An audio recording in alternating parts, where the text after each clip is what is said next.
Hello दोस्तों, world fact और mystery में आपका एक बार फिर से स्वागत है। दोस्तों, सोचिए कैसा होगा अगर कोई जहाज एक जगह से दूसरी जगह पहुंचने के लिए उड़े, फिर बीच आसमान में गायब हो जाए और गायब ऐसा हो जाए कि दोबारा कभी उसके बारे में कोई जानकारी ना मिले, यहाँ तक कि उसकी क्रैश होने की कोई संभावना भी ना हो, क्योंकि आज तक अमेरिका को उसका मलबा भी नहीं मिला है। हालांकि इससे भी ज्यादा हैरान कर देने वाली बात तो यह है कि इस फ्लाइट ने अपने गायब होने के करीब 37 साल बाद एक दूसरे देश में लैंड किया और लैंड करने के महज कुछ ही देर बाद वापस से टेक ऑफ किया और हवा में गायब हो गया। यह कहानी है अमेरिका की फ्लाइट 914 की। आज हम आपको इसी फ्लाइट से जुड़ी रहस्यमय जानकारी देंगे। मीडिया रिपोर्ट की माने तो फ्लाइट 914 ने 2 जुलाई 1955 को अमेरिका के न्यूयॉर्क से मियामी के लिए उड़ान भरी थी। इस हवाई जहाज में कुल 57 यात्री सवार थे। इसके साथ ही इसमें 6 क्रू मेंबर भी सवार थे। यह हवाई जहाज अमेरिका के न्यूयॉर्क से उड़ा जरूर, लेकिन कभी भी मियामी नहीं पहुंचा।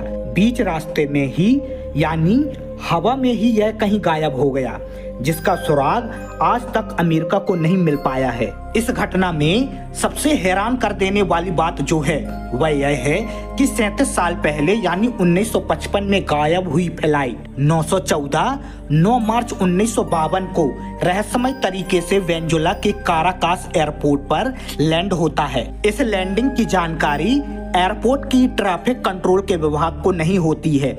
मीडिया रिपोर्ट की माने तो जब यह फ्लाइट काराकास एयरपोर्ट पर लैंड हुई तो विमान के पायलट ने वहां मौजूद स्टाफ से पूछा यह कौन सा साल चल रहा है।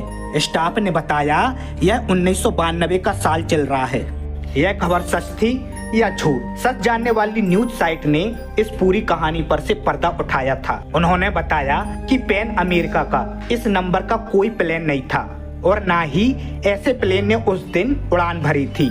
ये पूरा कारनामा 1992 में अमेरिका के किसी लोकल न्यूज़पेपर की करतूत थी, जिसने ये फेक खबर पब्लिश की और आज तक लोग इसकी वजह से धोखा खा रहे हैं। वहीं कुछ लोग कहते हैं कि प्लेन बरमुंडा ट्रायंगल से वापस लौटकर आ गया, तो कुछ लोग इसे दूसरी दुनिया से जोड़कर देखते हैं। वहीं कुछ लोग सवाल उठाते हैं आखिर इतने समय से ये प्लेन था कहाँ?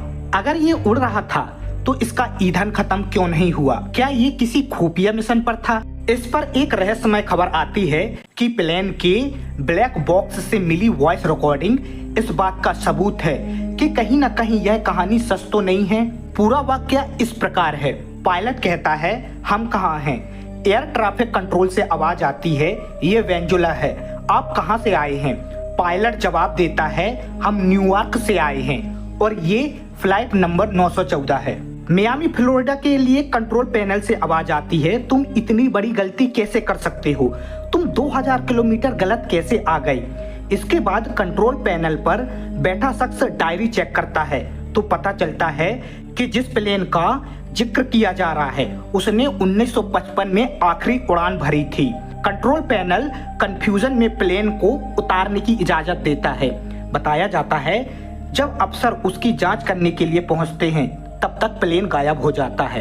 लेकिन दोस्तों, बहुत से लोगों ने इस खबर को फेक बताया था, लेकिन वहीं उस वॉइस रिकॉर्डिंग को लोग आज भी सबूत के तौर पर मान रहे हैं। लेकिन दोस्तों, ये भी इनकी सोची समझी साजिश थी, क्योंकि उस वॉइस रिकॉर्डिंग की जब इंक्वायरी की गई तो वह पास ही के रेडियो स्टेशन से मिली हुई वॉइस थी, क्योंकि 1955 में कोई भी 914 का प्लेन था ही नहीं, ना ही इसका कोई रिकॉर्ड है। तो दोस्तों, आज के लिए बस इतना ही। अगर आपको वीडियो पसंद आई हो तो लाइक करें। अगर आपको इसी तरह की वीडियो देखने का शौक है तो हमारे चैनल को सब्सक्राइब करें। मैं मिलता हूं आपसे अगली वीडियो में, तब तक के लिए अलविदा।